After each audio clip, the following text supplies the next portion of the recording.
দেশ বা দেশের বাইরের থেকে যারা যেখান থেকে আমার এই বিনোদনটি দেখতেছেন তাদের সবাইকে জানাই বিকে পুলেটের পক্ষ থেকে আন্তরিক শুভেচ্ছা ও অভিনন্দন।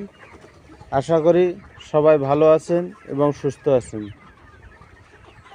আজকে আপনাদের সামনে যে বিষয়টা নিয়ে আমি কথাবার্তা বলবো সেই বিষয়টা হচ্ছে লেয়ার মুরগির 60 থেকে 80 দিন এই বয়সটার ভিতরে আপনাদেরকে কি কি পদক্ষেপ নিতে হবে এবং কি কি পদক্ষেপ নিলে গেলে আপনারা এই মুরগির থেকে সঠিকভাবে ডিম প্রোডাকশন নিতে পারবেন এবং এই প্রোডাকশনটা দীর্ঘমেয়াদী করতে পারবেন, এই সমস্ত বিষয় নিয়ে আপনাদের সামনে আজকে কিছু কথাবার্তা তুলে ধরব। তাই ভিডিওটা স্কিপ না করে পুরোটা দেখবেন। পুরোটা দেখলে আমি মনে করি আপনাদের লেয়ার মুরগির পালন সম্বন্ধে পুরোপুরি ধারণা চলে আসবে এবং আপনাদের ভিডিওটা অনেক উপকারে আসবে বলে আমি মনে করি। তা আমার স্ক্রিনে যে মুরগিটা দেখতেছেন এই মুরগিটা বয়স আজকে দেখা যাচ্ছে যে 80 দিন পার হয়ে গেছে। তো এই মুরগিটা দেখেন ছোট বড় নাই, সব এক সমানভাবে আমি তৈরি করতে পারছি। তো আপনারা কিভাবে এইরকম এক সমান এবং একুরেটভাবে তৈরি করবেন এই সমস্ত বিষয় আপনাদেরকে আমি বলবো।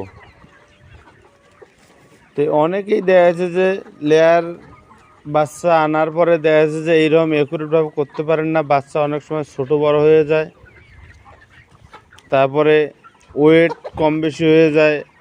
কোনোগুলায় দেখা যাচ্ছে যে 500 গ্রাম, কোনোগুলো 1000 গ্রাম, কোনোগুলো দেখা যাচ্ছে 700 গ্রাম, 800 গ্রাম, বিভিন্ন রকমের হয়ে যায়। তে বিভিন্ন রকম যখন হয়ে যায় ওই মুরগিটার থেকে প্রোডাকশন নিতে গেলে আপনার দেখা যাচ্ছে যে প্রোডাকশনটা অ্যাকুরেটভাবে এক সমানভাবে একসাথে সবগুলাই আসে না, দেখা যাচ্ছে যে অনেক দিন আগা পিছে হয়ে যায়। তো সেক্ষেত্রে দেখা যাচ্ছে যে খামারি অনেক ক্ষতিগ্রস্তর মধ্যে পড়ে। তো আমি মনে করি এই জন্যে আজকে এই ভিডিওটা করা, যাতে খামারিরা এরকম কোনো ক্ষতিগ্রস্তর মধ্যে না পড়ে, সঠিকভাবে খামার পরিচালনা করতে পারে এবং সঠিক ডিম প্রোডাকশন নিতে পারে। তে আপনাদেরকে মূল বিষয় সেটা আমি বলতেছি, সেটা হচ্ছে দেখা যাচ্ছে যে আপনারা যখন এই বাচ্চাটাকে আনবেন, আনার পরে যখন ছোটোর থেকে লালন পালন করে বড় করবেন, তে ওই সময় দেখা যাচ্ছে যে আপনাদেরকে কিছু নিয়ম মেনে চলতে হবে। সেই নিয়মগুলো হচ্ছে আপনারা সঠিকভাবে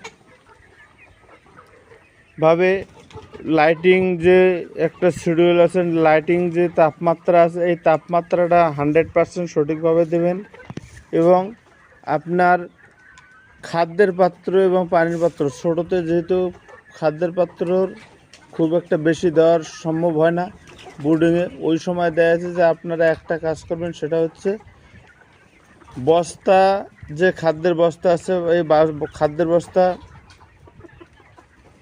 দেখা যাচ্ছে যে কেটে নিয়ে এই খাদ্যের বস্তার ভিতরে যদি আপনারা খাদ্য দিয়ে দেন, তাহলে দেখা যাচ্ছে যে কিছু খাদ্যের পটে খাবে এবং খাদ্যের পেপারে বা বস্তার মধ্যে খাবে। সেক্ষেত্রে দেখা যাচ্ছে যে মুরগিটা একুরেট খাদ্য খাইতে পারবে এবং পারাপারি করবে না।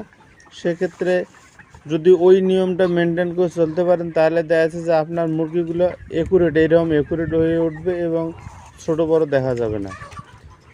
আর একটা বিষয়, সেটা হলো দেখা যাচ্ছে যে আপনাকে অবশ্যই লাইটিংটা মেনটেন করতে হবে। সেটা হলো লাইটিং আস্তে আস্তে কমে নিয়ে আসতে হবে। দেখা যাচ্ছে যে 70, 60, 65-তে এসে আপনার লাইটিংটা অফ করে দিতে হবে। দিলে কী হবে, এরা সারাদিন যে খাদ্যটা খাবে, একটা ঘুম এবং রেস্টের ব্যাপার স্যাপার আছে।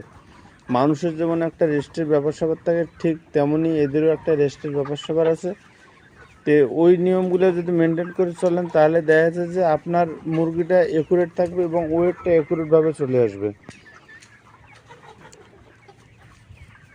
তো আর কিছু বলতেছি না, এরপরে আপনারা আমার চ্যানেলের সাথেই থাকবেন এবং আরও ভালো ভালো কিছু টিপস এবং আপনাদেরকে যাতে উপহার দিতে পারি সেই বিষয় নিয়ে পরবর্তী ভিডিওতে আসতেছি। ধন্যবাদ, ভালো থাকবেন।